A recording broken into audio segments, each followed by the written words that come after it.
Sud Radio, les vraies voix qui font bouger la France. Jean-Marie Bordry, Denis Jacquet, les voix des entrepreneurs. On a tout fait, on a parlé, oh yeah. On a tout fait, on a crié, oh yeah. Ce sont probablement les voix africaines les plus populaires en France. Magic System, bougez, bougez. Magic System ce soir parce que Denis Jacquet nous emmène en Afrique. Bonsoir à vous, mon cher Denis. Bonsoir Jean-Marie, tout va bien? Tout va très bien sur Sud Radio, comme toujours. L'Afrique, terre de start-up, terre d'entreprise. La prochaine Silicon Valley sera-t-elle africaine, justement? Vous allez nous présenter ça avec nos invités, mon cher Denis, dans quelques instants. On accueille notre grand témoin, Benoît Delestre. Bonsoir à vous.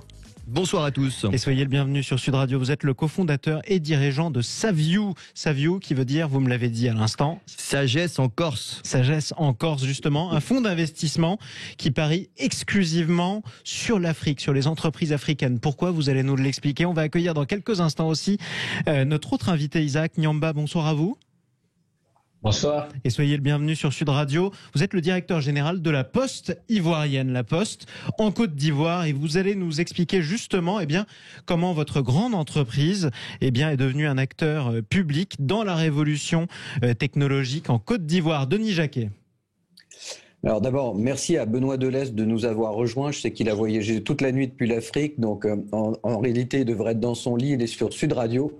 Donc merci à vous, Benoît, d'être là. Alors, pourquoi avoir fait le pari de l'Afrique? Parce qu'on en parle beaucoup, on dit que c'est un potentiel qui met parfois un peu de temps à se réaliser. Vous avez décidé d'anticiper. Comment on fait ça? Comment est-ce qu'on va à la conquête de l'Afrique? Et comment est-ce qu'on accompagne les entrepreneurs et les entrepreneuses africains? Alors déjà, on avait un peu marre d'investir en Europe. Écosystème un peu chargé, des entrepreneurs qui pensent qu'à lever des fonds, à dépenser. Et on s'est dit, pourquoi pas l'Afrique? Et l'Afrique, en fait, c'est une terre de jeu familiale. Une partie de ma famille est basée là-bas, cousins, cousines. Et depuis 5 ans, ils me sollicitent pour différents projets. Et là, j'ai craqué parce que j'ai vu une nouvelle génération d'entrepreneurs. J'ai vu un écosystème parfait, le digital, une classe moyenne et des gens qui ont faim. Et donc là, on s'est dit avec mon associé Arthur Tuette, c'est là qu'on va créer le fonds. Et depuis, on back des entrepreneurs africains d'Afrique de l'Est, d'Afrique de l'Ouest, avec 11 sociétés au portefeuille depuis 2017 et on n'a pas de casse. Et qui fonctionne. Quand vous dites que vous n'avez pas de casse, ça veut dire que toutes les entreprises dans lesquelles votre fonds a investi, elles sont en pleine croissance. Il n'y en a pas une seule qui soit en crise. Ce qui est rare pour un fonds de capital risque. Souvent, sur 10 sociétés, on en a 3 ou 4 qui émergent. Là, aujourd'hui, j'en ai 11. 11 qui sont pas encore, une seule. Et pas une seule. Les Africains, les entrepreneurs africains sont très résilients. Très résilient, c'est surtout une terre d'Eldorado. D'ailleurs, pourquoi cet Eldorado? C'est ce qui semble au premier regard, d'après ce que vous nous dites, Benoît Delestre. Isaac Nyamba, vous êtes avec nous, directeur général de la Poste en Côte d'Ivoire. Vous aussi, vous êtes un acteur de la révolution technologique, la révolution numérique en Côte d'Ivoire. Est-ce que vous confirmez, j'imagine, ce que vient de dire Benoît Delestre, cette espèce de dynamisme dans votre pays notamment? Alors, on a un léger problème de son. Déjà, merci. On vous a retrouvé, Isaac Nyamba, effectivement. Vous êtes en direct sur Sud Radio. C'est bon? Oui, vous êtes en direct, Isaac Nyamba, sur Sud Radio. Okay. Oui, je confirme déjà. Je vous ai déjà dit merci à tous ceux qui prennent le risque de venir en Afrique, mais qui finalement découvrent qu'il y a du potentiel. Parce que pour la petite histoire, chaque fois que la technologie est arrivée en Afrique, les Africains ont utilisé sans modération. Donc, c'est vraiment une belle dans une dynamique de toujours chercher ce qui est nouveau, ce qui est moderne. Et quand on l'a à disposition, mais on y va à fond. Et c'est le continent de la jeunesse. Donc, la dynamique de la jeunesse peut contribuer à faire on va dire, faire avancer l'écosystème, faire avancer le business. Donc, oui, est-ce que je suis un acteur du digital en Côte d'Ivoire? Certainement, oui, parce que je crois que quelque chose de bon peut sortir de la jeunesse, et tout à l'heure, il vient de dire. C'est un premier gros avantage. Le dynamisme de la jeunesse. Denis Jacquet. Alors, pour Benoît et pour Isaac, donc pour Benoît, Benoît, ce serait bien que vous reveniez sur qui vous accompagnez.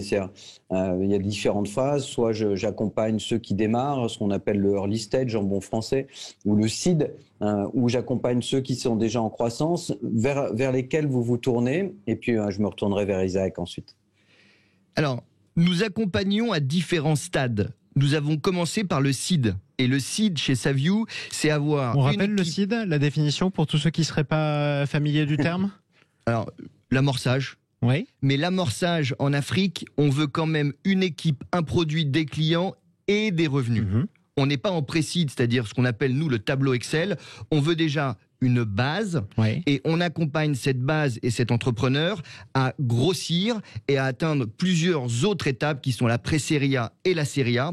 Et on s'est aperçu qu'il y avait un trou dans la raquette, c'est que personne ne fait de seed en Afrique. Donc les entreprises qui ont d'ores et déjà identifié leurs produits, leurs cibles, qui sont prêtes à partir mais qui ont besoin d'investisseurs justement pour grandir et se lancer. Oui, mais avec le petit bémol, il faut que ces entreprises aient déjà des clients et fassent un petit peu de chiffres. C'est ça. On n'est pas là pour faire de la nurserie et aujourd'hui vous avez une génération d'entrepreneurs qui s'est battue pour avoir des clients, qui s'est battue pour avoir une plateforme et nous on les aide à aller plus haut et construire des champions panafricains. Des champions panafricains continentaux. Denis Jacquet. Oui, alors du coup, peut-être Benoît, avant que je redonne la parole à Isaac, quelques exemples. Vous voulez nous donner un ou deux exemples de beaux succès, les premiers qui vous viennent en tête? Alors, tout à fait. Juste pour signaler, Savvy, et on est un des rares sur le continent, on a commencé par investir 50 000 euros. Et on va jusqu'à 1 million d'euros. Ce qui est très très rare, on prend nos risques. Des exemples, j'en ai plusieurs à vous donner. On a le premier opticien d'Afrique, l'Aper Glasses. Donc on fait des tests gratuits. Et on a des lunettes, je vais parler en CFA, à partir de 19 000 CFA. C'est une trentaine d'euros, livrés en quelques jours. On est présent dans 8 pays. On a le Uber du transport de marchandises qui s'appelle Camtar. Et on a le Etsy africain, Africrea. 7000 vendeurs, 7000 stylistes africains qui vendent en Europe et aux États-Unis. Notre plus grande fierté. C'est très conséquent, effectivement.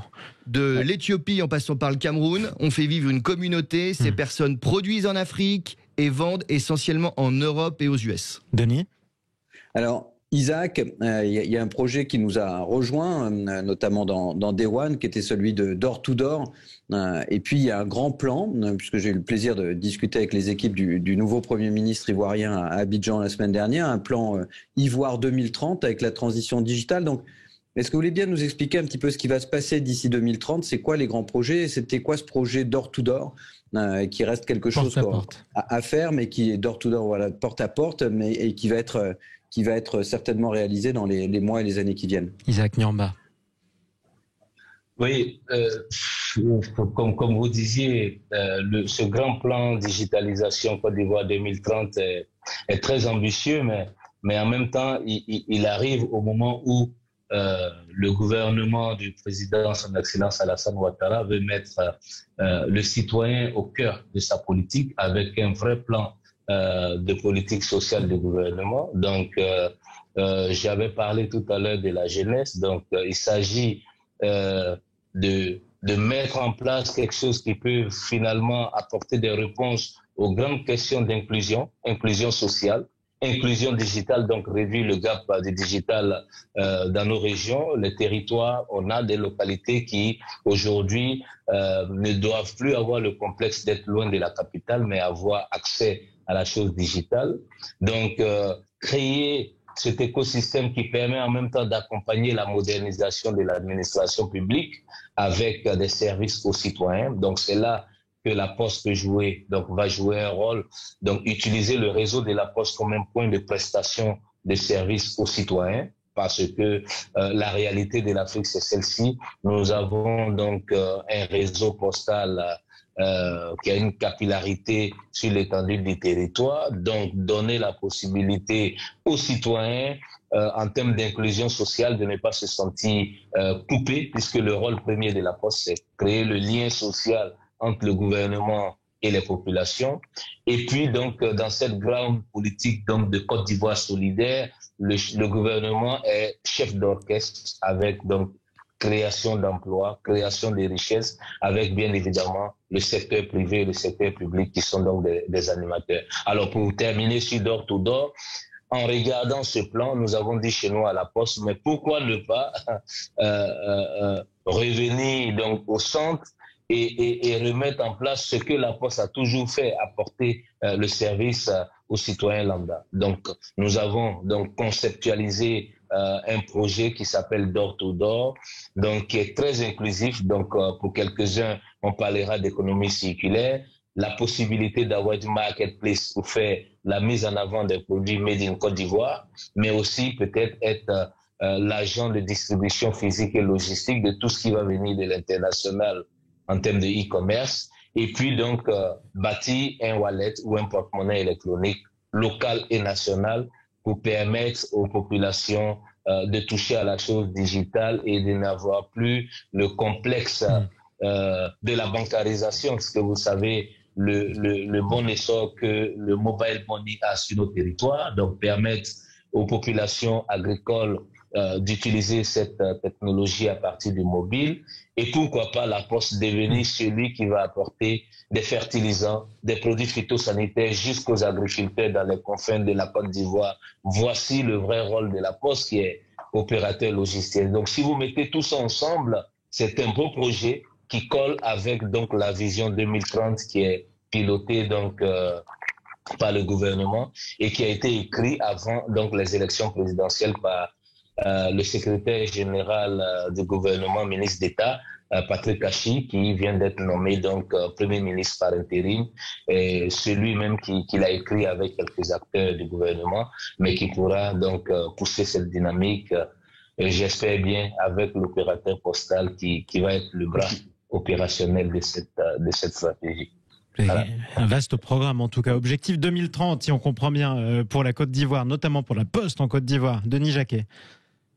Alors, dernière petite question, effectivement, enfin pas dernière, mais pour revenir à Benoît quelques instants, qu'est-ce que vous voyez, Benoît, comme différence entre l'Afrique de l'Est, donc plutôt anglophone, et l'Afrique de l'Ouest chez les entrepreneurs, les entrepreneuses? Finalement, un entrepreneur, c'est le même partout, ou est-ce que vous voyez des différences d'approche? Non, l'entrepreneur en Afrique de l'Est est légèrement différent. Ils ont commencé déjà il y a 10 ans.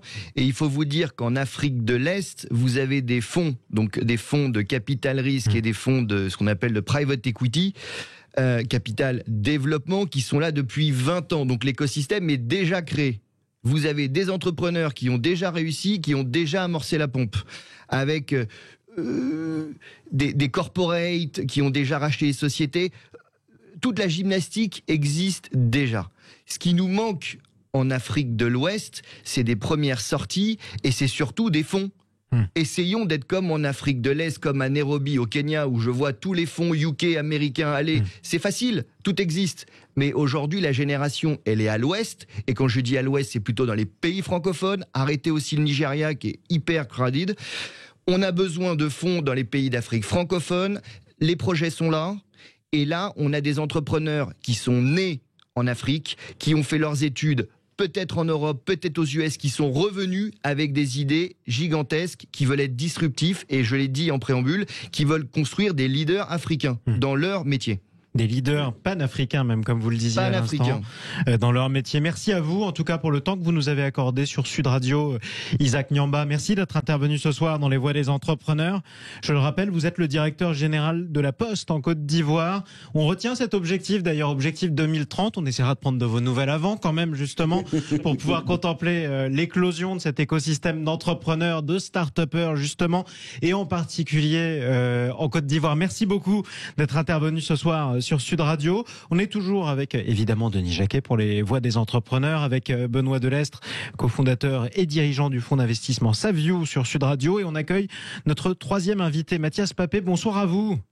Bonsoir à tous, bonsoir Denis, bonsoir Benoît. On parlait justement à l'instant d'entreprises qui viennent d'éclore sur Sud Radio et en Afrique. Vous, pour le coup, vous êtes lancé il y a 6 ans et vous avez lancé quasiment, ce que me dit Denis Jacquet, eh bien l'équivalent du Bon Coin en Afrique, en tout cas en Afrique de l'Ouest, c'est ça? En Afrique francophone, exactement. On a démarré il y a 5 ans exactement avec l'idée de créer le leader panafricain francophone de la mise en relation entre des acheteurs et des vendeurs. Donc le Bon Coin à l'échelle des 12 pays d'Afrique francophone. Je vous parle d'Abidjan ce soir.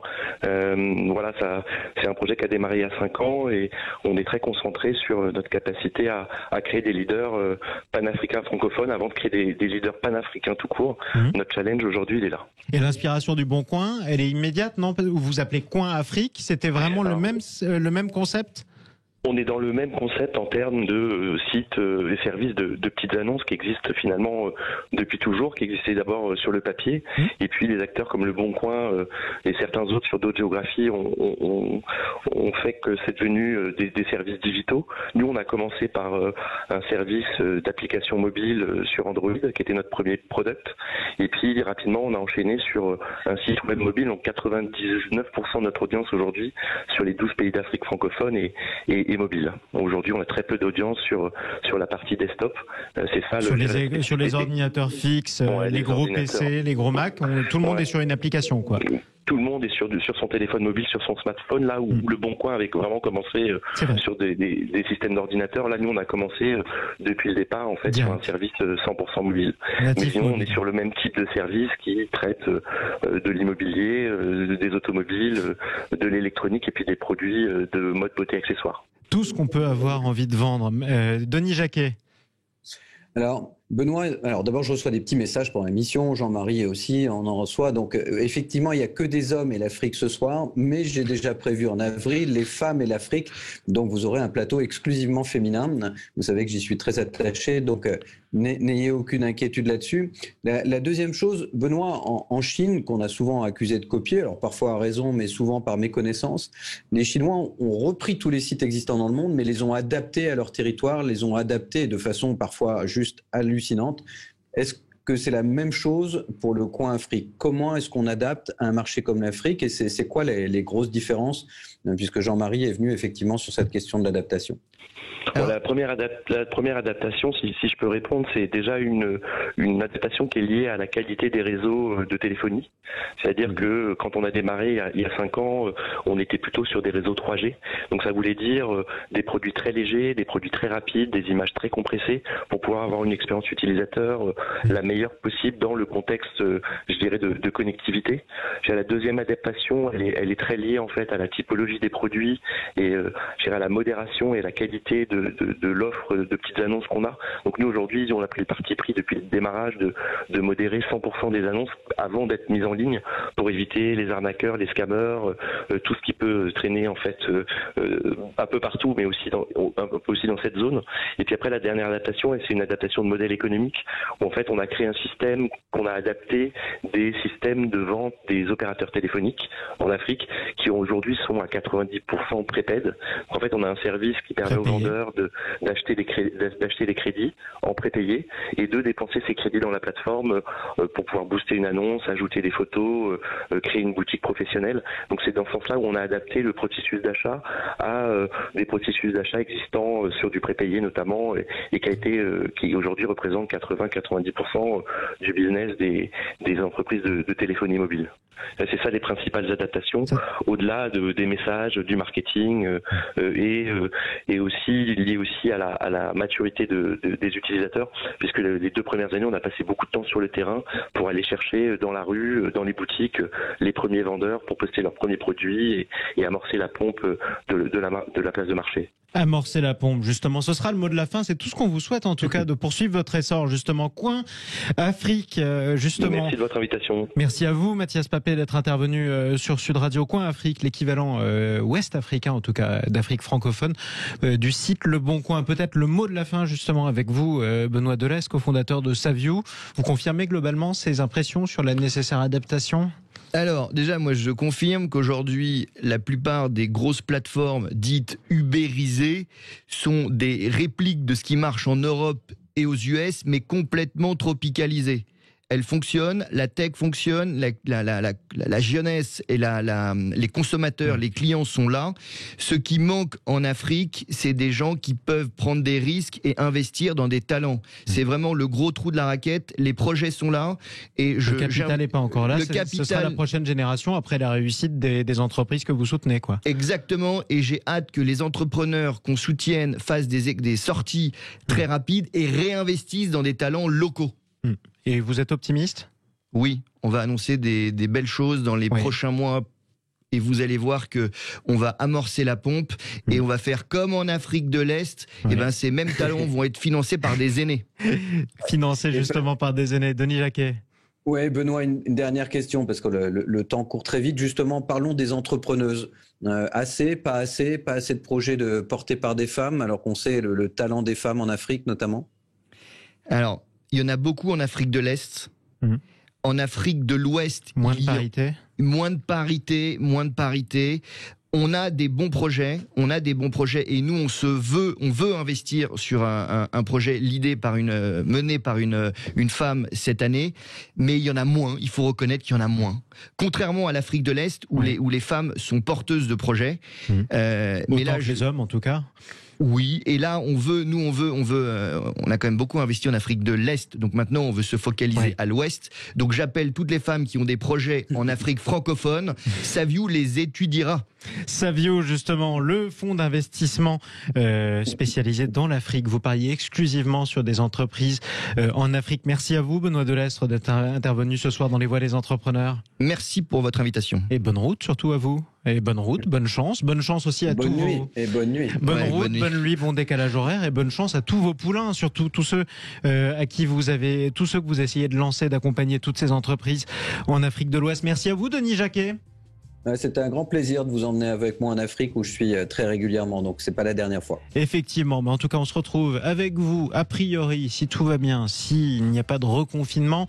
On se retrouve mercredi prochain à 19h pour d'autres voix des entrepreneurs. Ce sera toujours avec vous, Denis Jacquet. Merci à vous. Et Thierry Marx. En compagnie de votre invité, le grand chef même, Thierry Marx. La suite des vraies voix qui font bouger la France. Tout de suite, parlons vrai avec les entrepreneurs, toujours. Nous sommes sur Sud Radio et vous retrouvez Stéphane Sommier sur Sud Radio et sur Bismart.